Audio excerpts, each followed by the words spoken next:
Welcome to NACD's BoardVision. I'm Peter Gleason with NACD. I'm joined today by Shawn Henry from CrowdStrike. Welcome, Shawn. Thanks for having me. Shawn is the president of CrowdStrike Services and the chief security officer, also recently retired from the FBI, where he oversaw cybercrime investigations globally. So brings a lot of perspective on this issue. Shawn, everything we do at NACD, we look at through the board lens. And as we look at some of the data and information that we've gathered, we've got critical issues that we need to address. We just ran a survey of our members and directors worldwide, public company directors. A lot of the feedback we got was that IT risk is not a priority for them in the scheme of all the things that they're looking at. In fact, it was only about 6% that put it in the top priority ranks. However, when we started digging into the questions, some of it was, what's your knowledge base of IT risk? And most of them said, well, we need more knowledge around IT risk. Boards are not comfortable with the amount of information they receive around IT risk, neither the quality nor the quantity. They're not satisfied with their own knowledge, let alone their board's knowledge. But again, it's still not a priority. How do we turn the corner on this issue? How do we make this a priority so that boards are recognizing the importance of it? It's unfortunate that boards feel that way. I see this as one of the most significant risks organizations face. President Obama and President Bush before him both said this is one of the most significant economic and national security threats that we face as a nation, and that certainly travels down to the corporations. The boards, the companies, the leadership has to take a leadership role. The very DNA of every single company is maintained electronically. It's stored and transmitted digitally. We're not keeping file cabinets full of papers anymore. Right. We're talking about research and development, intellectual property, corporate strategies, financial information. The most sensitive information, the most important information that helps every company run is vulnerable. It's all being targeted by a whole host of groups who are looking to steal it, who are looking, in many cases, to actually destroy it or disrupt it. And that would be incredibly difficult for a company to sustain, to live through that. And, I would imagine that the management teams, and I know you speak to a lot of them and you speak to audit committees about this issue in general, I would imagine the management teams are on top of it. They're thinking about it all the time. It is job number one. I'd like to think that was the case, and I think that we're starting to turn that corner, but it's not always the case. And in fact, I think that's why the boards need to step in, because oftentimes management does not see it as the top priority. I've had CEOs say to me, we don't really have anything that important. Why would somebody target us? And I say, my first question is, have you told your shareholders you don't really have anything valuable?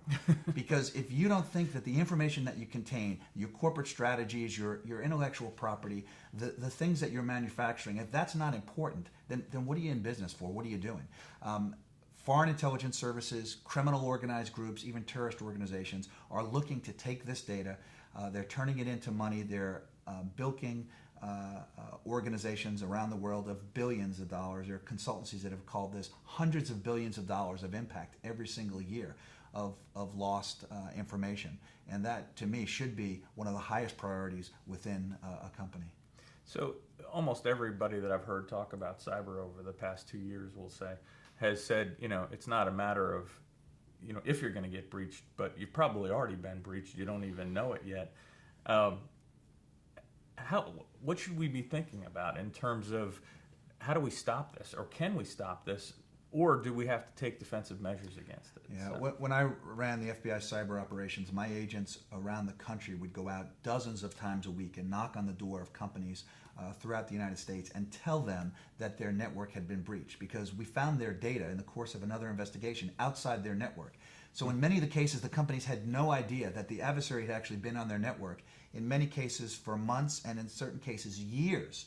They had complete access, unfettered access to everything on that corporate network. Incredibly risky for a company and certainly damaging.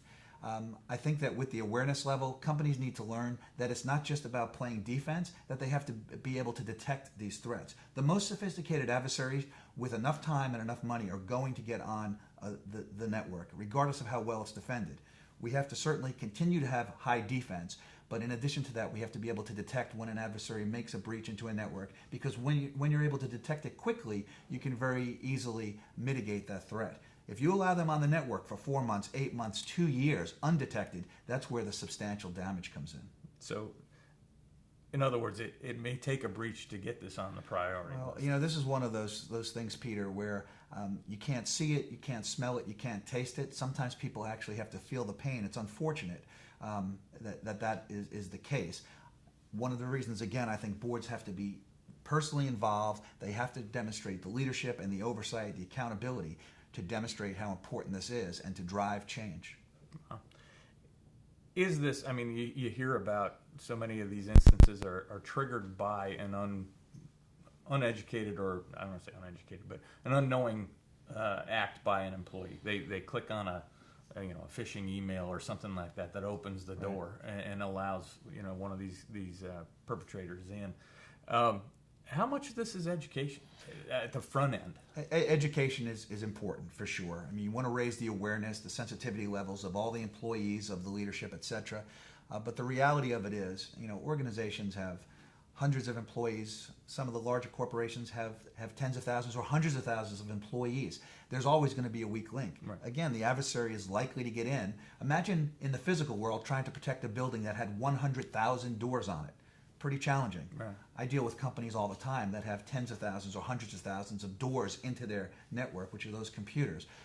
Being able to educate them is the first step, but the companies need to be in a better position to detect these threats. It starts with awareness, but it comes down to technical and strategic responses. One last question, just because I'm fascinated with this, by the way, but the mobile technologies that we're all employing at this point, and I'll go to the board level, we're all on these portals, we're exchanging information on a regular basis, mobile, outside of the offices, on our home networks, which are 10 times more vulnerable or 100 times more vulnerable, however you want to look at it. How much is that going to have that much greater of a problem, or create that much more of a problem for these boards as we go forward? Everybody that I talk to is carrying a computer in their purse or on their belt that's more powerful than the computers that filled up a room much bigger than this room that put people on the moon in 1969. Right. Those are computers, and they're being used to store data, to transmit data. The adversaries know that, and they're looking to target mobile. That's going to be the next biggest trend, I think, as they look to get another opportunity to get ingress into the network. Oftentimes those mobile devices are a gateway into the broader corporate network, but certainly in and of themselves, they're a vulnerability. People need to be aware of that. Wow. Well, Shawn, I can't thank you enough. You've given us an awful lot to think about, and the director community really has to keep focus on this, obviously. I think we've got to move it out of the realm of just discussing it in a committee. Maybe the audit committee has got chief responsibility for this, and move this to a full board discussion on a regular basis. I appreciate the opportunity to be here. I think that's one of the most important things that can happen, is that awareness, and for the boards to be personally involved, because this threat, this risk, is a serious impact, and it's going to cause some significant damage to organizations going forward. Couldn't agree more. Thank you, Shawn. On behalf of Shawn and myself, NACD and CrowdStrike, thank you for joining us.